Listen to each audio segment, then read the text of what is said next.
Bismillahirrahmanirrahim. Our chapter is bailment and pledge. Hello. Can you hear me? Yeah, it's there. Okay. Umar, you raise the hand. Muhammad Umar. चलें खैर नहीं हो आगे चलते हैं bailment and pledge जी let's go ahead जी चलिएगा बेटा ये बेलमेंट और प्लेज के चैप्टर है जिसके अंदर कुछ अमेंडमेंट्स हुई हैं और उन अमेंडमेंट्स के मुताबिक हमारा कुछ एरिया कवर हुआ है इसके अंदर दो हमारे पास आर्टिकल्स आते हैं एक हमारा आर्टिकल आता है बेलमेंट का और एक हमारा आर्टिकल आता है प्लेज का तो बेलमेंट क्या होती है और प्लेज क्या होता है इन दोनों चीजों को हमने लेके देखना है बेलमेंट से क्या मुराद है अगर मैं बेलमेंट को डिफाइन करूं तो आप यूं समझ लें कि जिस वक्त आप अपने कपड़े सिलने के लिए टेलर को देते हैं टेलर की एग्जांपल याद रखिएगा तो आप जो अपने कपड़े सिलने के लिए टेलर को दे रहे हैं आप उससे ये चीज एक्सपेक्ट करते हैं कि वो उनकी हिफाजत करेगा और जिस पर्पस के लिए आपने उसको वो अपने फैब्रिक दिया है वो स्टिचिंग करने के बाद वो फैब्रिक आपको वापस कर देगा ये जो हमारा एग्रीमेंट था कि तुम्हें मैं एक चीज दे रहा हूं और तुम इस चीज की हिफाजत करोगे और जो तुम्हें पर्पस किया है उस पर्पस को तुम अकम्प्लिश करोगे और करने के बाद मुझे वापस कर दोगे इसे हम बेसिकली तौर के ऊपर टेक्निकल लैंग्वेज में बेलमेंट कहते हैं बहुत सारी एग्जांपल्स हैं मैं अपनी गाड़ी देता हूं धलवाने के लिए मैं अपनी गाड़ी देता हूं रिपेयर करने के लिए मैं अपनी कोई भी चीज किसी शख्स को दूं और उसको किसी खास पर्पस के लिए दूं तो उसकी जिम्मेदारी है कि वो उस पर्पस को अकम्प्लिश करे और अकम्प्लिश करने के बाद वो चीज मुझे वापस कर दे एग्जाम्पल देने के बाद अगर हम डेफिनेशन पे जाते हैं तो क्या है कि bailment is the delivery of goods ये चीजों की डिलीवरी है by one person to another person जो हम एक शख्स से दूसरे शख्स को देते हैं और इसकी रीजन क्या है ये जो डिलीवरी ऑफ गुड्स है एक शख्स से दूसरे शख्स को उसकी रीजन कोई पर्पज है और जब हम ये कॉन्ट्रैक्ट करते हैं कि जब ये पर्पज अकम्प्लिश हो जाएगा तो तुम मुझे ये चीज वापस कर दोगे या जैसे मैं कहूंगा उसके मुताबिक इसको डिस्पोज ऑफ कर दोगे यानी कि जब वो पर्पज अकम्प्लिश हो जाएगा तो ये चीज मुझे वापस हो जाएगी और अगर मैं तुम्हें कहूं कि इसको डिस्पोज ऑफ कर दो किसी को दे दो मेरे फलां शख्स के हैंड ओवर कर दो तो जैसे भी मैं डिस्पोज ऑफ करने की डायरेक्शंस दूंगा तुम उसके मुताबिक इस चीज को परफॉर्म करोगे बेलमेंट बेसिकली तौर के ऊपर एक फ्रेंच वर्ड से निकला है जिसका नाम है बेलियर और बेलियर का मतलब होता है टू डिलीवर समथिंग याद रखिएगा हम जब बेलमेंट की बात करते हैं तो हमें यहां से एक लफ्ज इस्तेमाल होता है डिलीवरी तो यहां पर वो कहता है कि डिलीवरी से क्या मुराद है डिलीवरी से मुराद ये है the analysis of the above law also reveals that if person already have the possession of goods of another contract to hold them as bailee he thereby becomes a bailee अब यहां पर वो parties की बात कर रहा है जब हमारे पास बेलमेंट होती है तो बेलमेंट में दो पार्टीज होती हैं एक शख्स बेलर होता है और एक शख्स बेली होता है जो शख्स अपनी चीज देता है जो शख्स अपनी चीज किसी पर्पज के तहत देता है उसको हम बेलर कहते हैं और जिस शख्स को ये पर्पज अकम्प्लिश करने के लिए चीज दी जाती है उसको हम बेली का नाम देके चलते हैं यहां पर उसने हमें एग्जांपल्स दी और मैंने ये एग्जांपल्स आपको इसके अलावा दे थी इन एग्जांपल्स को आप खुद अपनी प्रैक्टिस के लिए जाके देख सकते हैं बेलमेंट के अंदर हमारे पास चार एसेंशियल्स आइटम्स होते हैं there has to be an agreement there must be the delivery of the goods there must be the purpose which has to be accomplished and once the purpose is being accomplished it should either be returned or being disposed of as per the discretions of the bailor let's go and discuss in detail the very first thing is the agreement the एक minute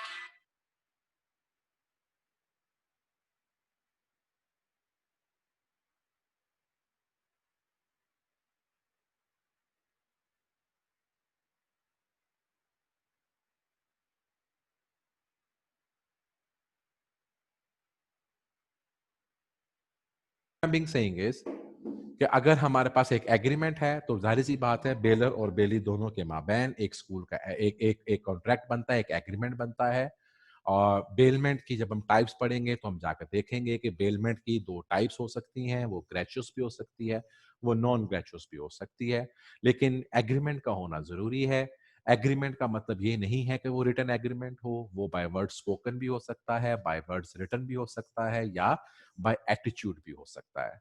क्योंकि यहाँ पर दो लफ्ज आ गए, gratuitous और non gratuitous, इसको समझना जरूरी है। ग्रेचुअस से मुराद ये है कि आपने मुझे कहा कि जरा जिशान साहब अपना मोबाइल दीजिएगा, मैंने किसी को कॉल करनी है। तो मैंने जो आपको अपना मोबाइल दिया ताकि आप किसी को कॉल कर लें, ये मोबाइल जो आपको दिया कॉल करने के लिए, ये क्या है? ये आपकी एक मैंने आपको बेलमेंट की है अपने मोबाइल की, और अब इसके एवज सिर्फ बेनिफिट आप ले रहे हैं, मुझे आप इसका कोई किराया तो नहीं दे रहे। ये एक ग्रेचुअस बेलमेंट है। नॉन ग्रेचुअस बेलमेंट क्या होती है? जहां पर मैं दर्जी को कपड़े सिलने के लिए दे रहा हूं, तो दर्जी मेरे कपड़े या दर्जी जो फैब्रिक है वो मुफ्त नहीं सिला रहा, बल्कि वो उसके एवज मुझसे मुआवजा तलब करेगा। तो ये जो बेलमेंट होगी, ये क्या है? ये नॉन ग्रेचुअस बेलमेंट है। हम इसकी फर्दर डिटेल आगे जाके भी पढ़ेंगे, मगर ग्रेचुअस बेलमेंट वो होती है जिसके अंदर आप किसी भी शख्स को कोई मुआवजा ना दे रहे हो, जबकि नॉन ग्रेचुअस पेमेंट वो होती है जिसमें दूसरे शख्स को मुआवजा दिया जाए। दूसरा पॉइंट आफ्टर द एग्रीमेंट हमने पढ़ा, दूसरा पॉइंट है डिलीवरी ऑफ द गुड्स। याद रखिएगा, बेलमेंट कभी भी डिलीवरी ऑफ द गुड्स के बगैर नहीं होती। ये जो डिलीवरी ऑन द गुड्स है उसके मुतालिक हमारे कुछ पॉइंट्स क्या हैं? ये delivery it must be voluntarily. हमने अगर एक ज्वेलर है और उससे कोई शख्स, कोई चोर जो है, उससे अगर ज्वेलरी ले लेता है, तो ये वॉलंटरली डिलीवरी नहीं है, ये तो जबरदस्ती बदमाशी है।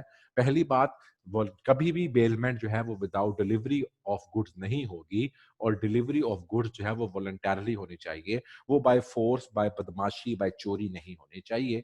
और दूसरी बात, ये डिलीवरी जो है, ये एक्चुअल डिलीवरी भी हो सकती है और कंस्ट्रक्टिव डिलीवरी भी हो सकती है।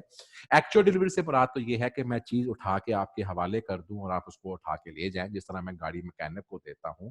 कंस्ट्रक्टिव डिलीवरी ये होती है कि चीज उन्हीं के पास होती है, लेकिन हम जो उसका पोजेशन होता है वो हम दूसरे शख्स को डिलीवर कर देते हैं इन द फॉर्म ऑफ उसकी कोई भी, हमसे कहते हैं टाइटल डॉक्यूमेंट के थ्रू।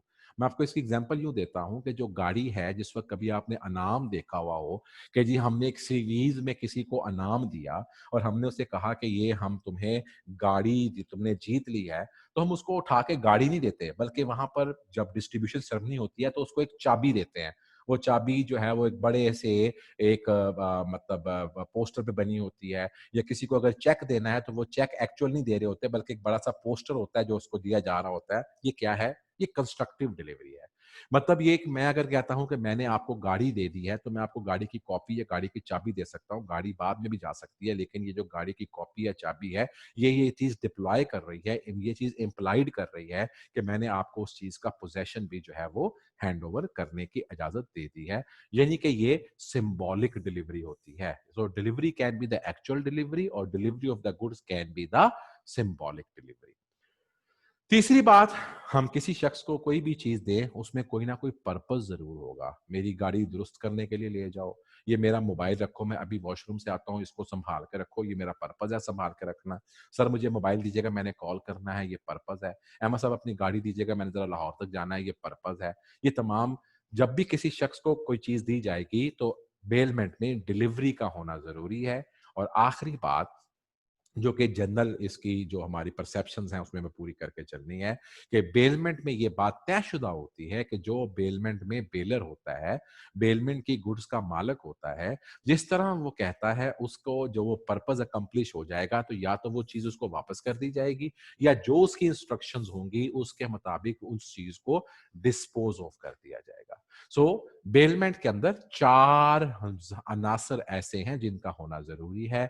एग्रीमेंट का होना जरूरी है, डिलीवरी, चाहे वो, जब हम एग्रीमेंट की बात कर रहे हैं तो वो एग्रीमेंट एक्सप्रेस भी हो सकता है, इम्प्लाइड भी हो सकता है। डिलीवरी ऑफ गुड्स होना मस्ट है, लेकिन delivery can be has to be voluntarily, it can be actual और कंस्ट्रक्टिव। पर्पस का होना जरूरी है, और जब वो पर्पस पूरा हो जाए तो चीजें या रिटर्न या डिस्पोज ऑफ कर दी जाएंगी। अभी मैंने आपसे बात कही थी बेलमेंट की, तो बेलमेंट को हम दो तरीकों से उसकी किस्में बताएंगे। आसान, बड़ा ही आसान आर्टिकल है, on the basis of reward और on the basis of benefits. मैं इसकी अंग्रेजी भी नहीं पढ़ा करता। On the basis of reward की बात क्या हुई? हमने कहा ग्रेचुअस बेलमेंट। और on the basis of reward में दूसरा क्या हुआ? अभी पीछे बता के आया हूं। ग्रेचुअस बेलमेंट वो होती है जिसमें कोई कंसिडरेशन नहीं होती, हम एक दूसरे की मुफ्ते में हेल्प कर रहे होते हैं। लेकिन नॉन ग्रेचुअस वो होती है जहां पर कंसिडरेशन होती है। मैंने आपको एग्जांपल दी, मैंने कयूम साहब से कहा ये मेरा जरा मोबाइल पकड़िएगा, मैं जरा वॉशरूम से होके आया, तो यहाँ पर जो कयूम साहब को मोबाइल दिया है वो मेरे मोबाइल की हिफाजत कर रहे हैं। वापस आने के बाद कयूम साहब ये तो नहीं कहेंगे कि 10 रुपए दे जनाब, मैंने आपके मोबाइल की हिफाजत की थी। सो ये क्या है? ये ग्रेचुअस बेलमेंट है। दर्जी को कपड़े दिए सिलने के लिए, ये क्या है? नॉन ग्रेचुअस बेलमेंट है। बेलमेंट बेनिफिट्स के मुताबिक 3 किस्म की होती है, सिर्फ और सिर्फ बेलर के बेनिफिट की, सिर्फ और सिर्फ बेली के बेनिफिट की और म्यूचुअल बेनिफिट की। सिर्फ और सिर्फ बेलर के बेनिफिट की एग्जांपल क्या है? मैंने अभी बताया कि ओम साहब मेरा मोबाइल संभालिएगा, मैं वापस आता हूं तो मैं आपसे ले लूंगा, ये मेरा सिर्फ मेरा फायदा हो रहा है, ये बेलर का बेनिफिट है। क्यूम साहब मुझे कह रहे हैं कि सर अपना मोबाइल दीजिएगा, मैंने कॉल करनी है, तो अब बेनिफिट किसका है? बेलर का नहीं है बल्कि बेली का बेनिफिट है। क्यूम साहब कॉल कर रहे हैं, मैं उनसे कोई 3 रुपए कॉल के मांगने तो नहीं लगा, तो ये वो बेलमेंट है जो सिर्फ और सिर्फ बेनिफिट ऑफ बेली के लिए है। और जब मैंने कपड़े दर्जी को दिए तो उसमें मेरा बेनिफिट है कि मेरे कपड़े सिल गए, और दर्जी का बेनिफिट क्या है? उसको उसका मुआवजा मिल गया। सो जनाब बेलमेंट रिवॉर्ड के हिसाब से 2 किस्म की होती है, ग्रेचुअस और नॉन ग्रेचुअस, और बेनिफिट के लिहाज से 3 किस्म की होती है, benefit of baler, benefit of belly या बेनिफिट ऑफ बोथ। जनाब ये बातें उसने मैं यहाँ पे लिख दी और इसी के मुताबिक आप इसको तैयार करेंगे, यहां पर हमारी ये बात क्लियर हो जाती है। There can be two more types of the bailment, एक होता है सब बेलमेंट और एक होता है प्लेज। सब बेलमेंट क्या होता है? सब बेली वो होता है जो कि जिसके पास चीजें बेलमेंट के लिए आए और वो उनको किसी और को आगे with the authority of the owner किसी और को सब बेल कर दे, उसे हम कहते हैं सब बेलमेंट। मैं आपको एक एग्जांपल देता हूँ। मैं अपनी गाड़ी में, मेरी गाड़ी का अगर सपोज करें एक्सीडेंट अल्लाह ना करे हो जाता है और मैं अपनी गाड़ी मैकेनिक को देता हूँ, तो मैकेनिक अपनी गाड़ी को मैकेनिकल पॉइंट ऑफ व्यू से सब कुछ करने के बाद वो अपनी गाड़ी जो है वो बॉडी मेकर को भेजता है ताकि वो उसकी बॉडी की डेंटिंग पेंटिंग कर सके, और बॉडी मेकर उसके बाद वो जो गाड़ी है वो पेंट वाले को भेजता है ताकि दोबारा से ये रीपेंट हो सके। मेरी डील तो सिर्फ और सिर्फ मैकेनिक से हुई थी। जो बाकी ये 2 बंदे थे, ये बेसिकली तौर के ऊपर कौन है? ये सारे के सारे सब बेलमेंट हैं। मैंने गाड़ी दी थी मैकेनिक को, अक्का-मुक्का उसे मुक लिया था कि जो मेरी गाड़ी का नुकसान हुआ है और जो इसके अंदर इसकी टूट-पाच हुई है, जो इसका आपने आगे से फ्रंट का बोनेट चेंज करना है और पेंट करना है, मैं आपको लाख रुपया दूँगा। अब मैंने गाड़ी बेलमेंट कर दी किसको? मैंने गाड़ी बेलमेंट कर दी उस मैकेनिक को। मैकेनिक ने वो गाड़ी आगे बेलमेंट की, आगे सब बेलमेंट की किसको? बॉडी मेकर को और पेंट शॉप को। तो जनाब इसे कहते हैं सब बेलमेंट। प्लेज क्या होता है? जनाब प्लेज भी बेलमेंट ही होती है। Every pledge is a bailment but every bailment is not pledge.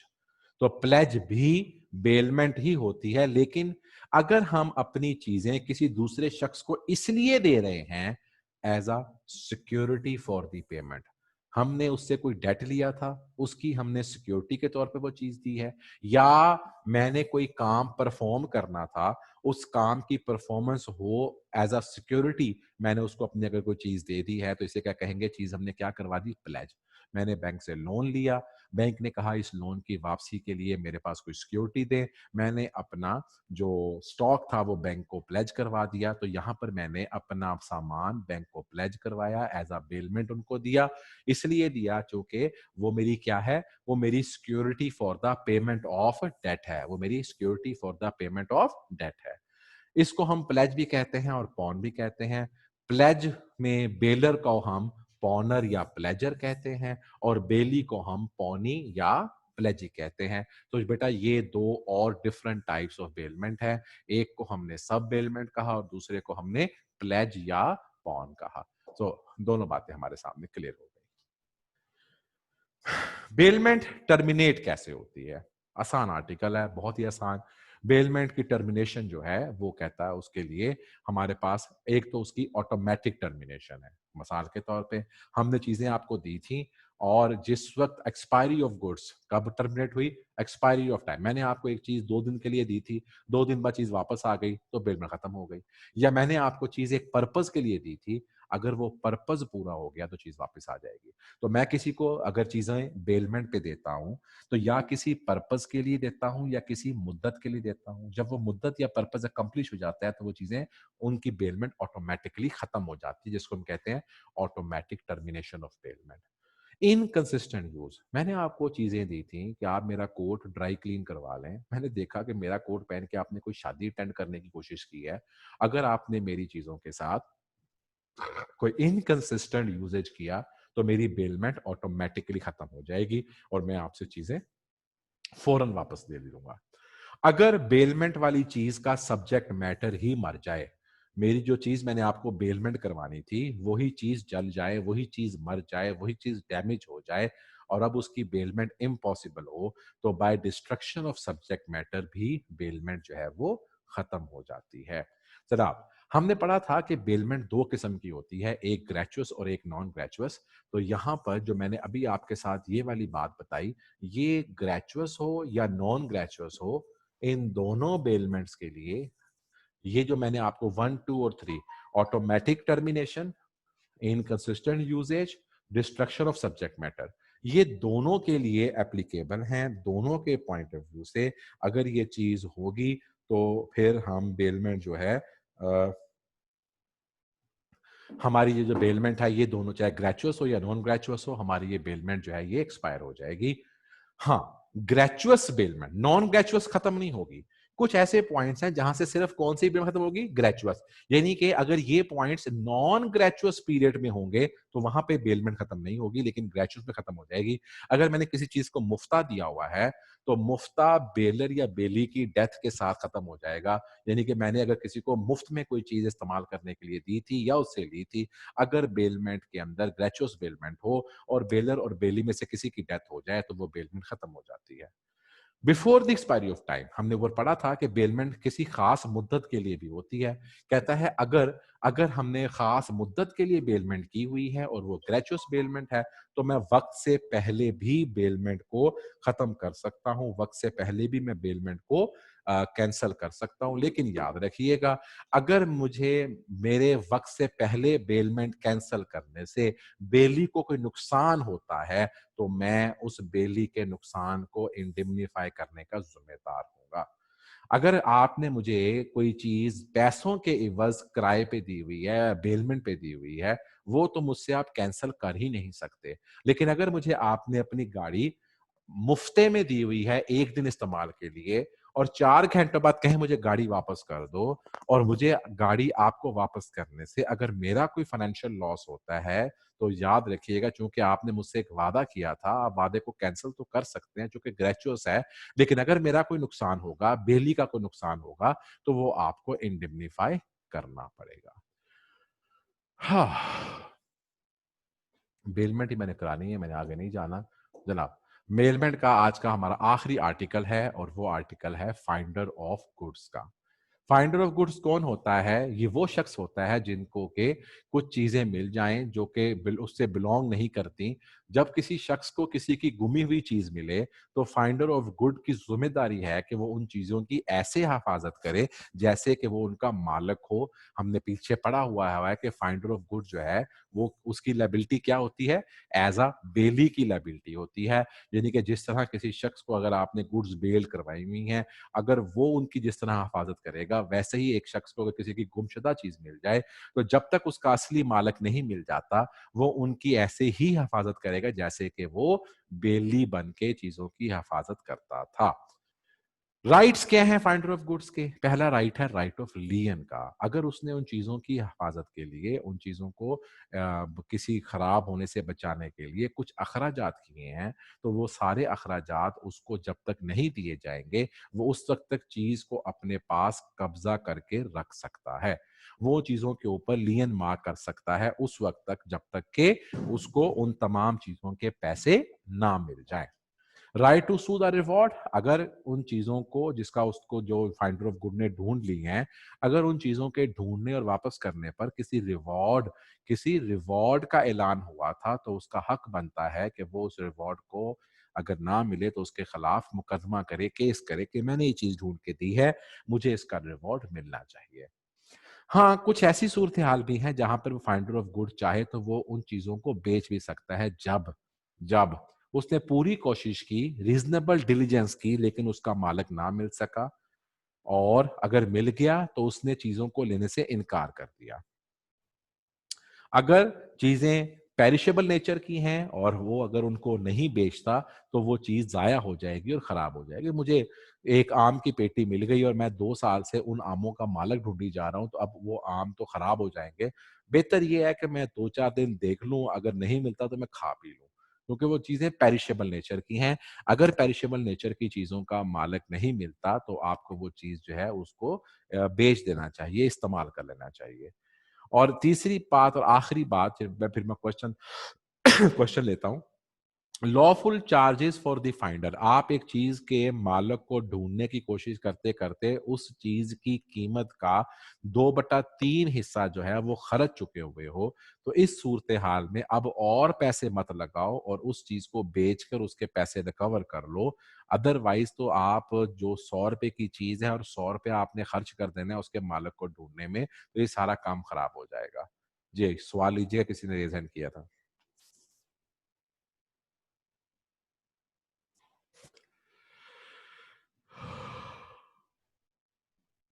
Umair Abbas. हाफिज अहमद। अस्सलाम सर जी। जी वास्सलाम। सॉरी सर, सर आपने ना वो एकदम से सर वो बात करते करते सर आपने बंद कर दिया। सर मैंने सिर्फ उस वक्त सवाल नहीं करना था सर, मैंने आपसे सिर्फ ये कहना था कि सर टेस्ट का मकसद सर ये था कि तैयारी करना। तो सर मैंने वो टेस्ट सर आज तक लगा, अभी तक कोई नहीं छोड़ा सर। लेकिन मैं कह रहा था लास्ट 2 जो टेस्ट सर वेबसाइट पे अभी तक नहीं सर मेरे अपलोड हुआ, ना वो चेक हो के आया ना सर वो वैसे। सर मैंने क्यूम भाई से भी कोई 15-16 दिन हो गए रिक्वेस्ट कर रहा हूँ, फोन भी किया उन्हें, तो कोई रिस्पॉन्स नहीं। तो सर मैंने आपसे काइंडली ये कहना था कि सर वो टेस्ट तो सर को कहें कि वो मिल हाफिज जाए। हामिद के लास्ट 2 टेस्ट मर्केंटाइल लॉ के लिख के मुझे लिख ले अपने पास, ये अपने पास हाफिज हामिद के। ये पूछेगा क्यूम खान साहब की क्या स्टोरी है, उसको टेस्ट का रिजल्ट क्यों नहीं सर मिला या उसका क्या प्रॉब्लम है। क्यूम भाई को मैंने मैसेज भी किया, रोल अच्छा नंबर चल भी गया बता ना दिया अपना। बेटा, हाँ पता चल गया, मैंने लिखवा दिया ना, पता कला देता जी, हूँ, ठीक है। Thank you sir. Okay. Luqman Sadi. Sir जी जी, उमैर अब्बास।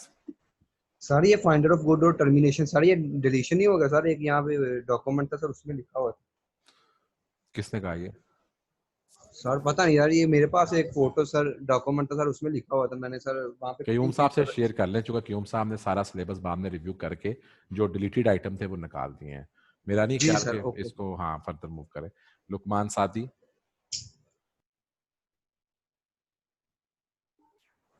सर ये आपने पेरिशेबल गुड्स का कहा है कि अगर पेरिशेबल नेचुरल गुड्स हो तो उनको हम यूज कर सकते हैं। मैं बेच दो तो उनको, बेच के पैसे ले लो।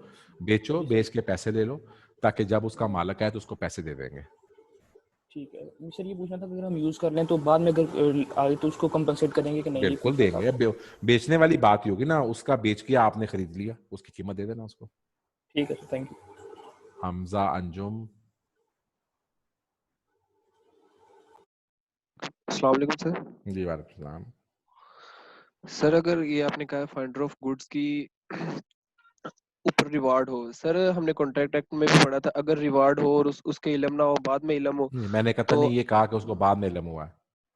नहीं मैंने नहीं ये सर, कहा, इसमें भी मैंने ये कॉन्ट्रैक्ट कहा एक्ट का रूल अप्लाई होगा। सर मैं ये ये तो कॉन्ट्रैक्ट एक्ट ही है, ये कॉन्ट्रैक्ट एक्ट का ही पार्ट है।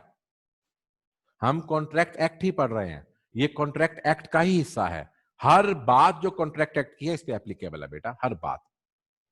ठीक हो गया सर, ठीक है। Thank you. आतिफ नईम। जिससे सर ये राइट ऑफ लियन में ये बात करता है कि अगर वो जो उसके पास कोई भी चीज़ है, अगर वो उसका ऑनर को ढूंढने में कोई खर्चा वगैरह हुआ है उसका, तो वो उससे रिकवर कर ले सकता है, ऑनर से वो ले सकता है। लेकिन कहता है उसके पास ये राइट नहीं है कि वो उसको मतलब उसको सू कर सके। अगर वो कोई भी खर्चा उसने अपनी ये मर्जी से किया हुआ है तो उसको सू कर सके, ऐसा कोई उसके पास राइट हाँ नहीं जी, है। यहाँ पे वो कहना ही चाहता ये है कि जो चीज उसको ढूंढने में या उस चीज को नुकसान से बचाने के लिए की हुई है वो तो बात समझ में आती है, लेकिन अगर उसने कोई फजूल और फालतू अखराजात किए हैं तो उसके लिए वो लियन क्रिएट नहीं कर सकता। यानी फजूल और फालतू की बात आ गई है। हाँ हाँ बिल्कुल। वो चीज जो उस चीज ठीक को, है वो चीज देखो ना, आपको आपको एक मेरा मोबाइल मिला है, जी। आप कहते हो सर मैंने आपका मोबाइल ना एसी वाले कमरे में रखा है, एसी का भी बिल देके जाएं, तो क्या आप मुझसे एसी के पैसे मांग सकते हो? नहीं सर। बात समझ आ रही कि नहीं? हाँ यार, जी सर, समझ आ रही है। तुमने मोबाइल को कहीं मतलब के किसी जगह पे सेफ में रखवा दिया है, सेफ का किराया है, बात समझ में आती है। सेफ में तुम तो नहीं सोते। तुमने मेरा मोबाइल ढूंढा है और तुमने 2 महीनों से अपना एसी दिन रात चलाया हुआ है, क्यों? मैं जी ईशान साहब का मोबाइल संभाल के बैठा हूँ। ले 10 यार। तो ये जो है, ये आपके एक्सपेंसेस आप रिकवर नहीं कर सकते। ओके, ठीक हो गया आगे सर। चलिएगा। दूसरा था जी जी जी जी। दूसरा टॉपिक था sir duties and rights of bailor and bailee. क्या ये टॉपिक खत्म हो गया? मुझे कंफर्म नहीं है हाँ लेकिन जी, खत्म हो गया। ठीक है सर, थैंक यू सर। जी, आगे चलिएगा प्लीज, जरा नेक्स्ट पेज पे आइएगा। Duties of finder of good. Duties क्या है उसकी? चीज़ों की हिफाजत करे, उसको अपने ज़ाती इस्तेमाल में ना लेकर आए, और उसको अपनी चीज़ों के साथ मिक्स ना करे, और उसका जो यूज़र है, उसका जो ओनर है, उसको तलाश करे। 4 ड्यूटीज हैं। उन चीज़ों की हिफाजत करे जैसे कि एक शख्स अपनी चीज़ों की हिफाजत करता है। उन चीज़ों का ज़ाती इस्तेमाल ना करे। उन चीज़ों को अपनी ज़ाती चीज़ों में मिक्स मत करे, और उनके सही मालिक की तलाश के लिए हत्ततुल विसा कोशिश करे। ये उसकी ड्यूटीज है जी। आगे चलिएगा जनाब। ये अब हमारा अगला आर्टिकल प्लेज है, मैं आज नहीं करूंगा। दिखाइएगा प्लेज में क्या क्या रहता है। प्लेज है, राइट्स ऑफ ऑनिंग है, राइट्स ऑफ ऑनर है, चलते जाओ आगे चलो। प्लेज ऑफ नॉन ऑनर है, आगे चलिएगा, और फिर डिफरेंस है, और बस ठीक है। इंशाल्लाह जी, जिंदगी रही तो आपके साथ नेक्स्ट लेक्चर के अंदर कोशिश करूंगा कि ये आर्टिकल में प्लेज को हम कंक्लूड करके बात को फॉरवर्ड कर लें। यहाँ तक बेलमेंट हमारा आर्टिकल कंप्लीट होता है। अगर कोई क्वेश्चन है तो आप पूछ सकते हैं, अगर नहीं है तो फिर बाकी जो बात है वो हम फिर अपने नेक्स्ट लेक्चर में करेंगे। मेरा ख्याल है अब हमारा नेक्स्ट लेक्चर ईद के बाद होगा, है ना?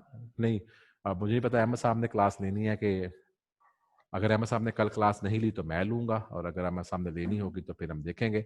अदरवाइज मेरी तरफ से आपको और आपके तमाम दोस्तों को, अहबाब को, चाहने वालों को बहुत बहुत ईद मुबारक। अपना ख्याल रखिएगा, ख्याल बहुत रखिएगा। कोरोना ख़त्म हो चुका है लेकिन दोबारा वो फैल सकता है। कोशिश कीजिएगा कि इसको किसी SOP के साथ ही इस ईद को मनाएं, और थोड़ा सा कम खाइएगा। बकरा ईद के ऊपर सारा गोश्त आपने नहीं खाना होता, लोगों को भी देना होता है। और अपने पेट का खास ख्याल रखिएगा, बजाय इसके कि बाद में पता चले कि आप सब लोग जो है वो पेट की बीमारियों में मुब्तला हैं। और इन छुट्टियों में हमारे पास कुछ टाइम है, तो उस टाइम का इस्तेमाल करते हुए कोशिश कीजिएगा कि जो हमने बात पहले पढ़ ली हुई है, उन तमाम चीज़ों को आप दोबारा से एक दफ़ा से अच्छी तरीके से रिवाइज कर लें। थैंक यू जी, thank you and God bless you बेटा। अल्लाह हाफिज़।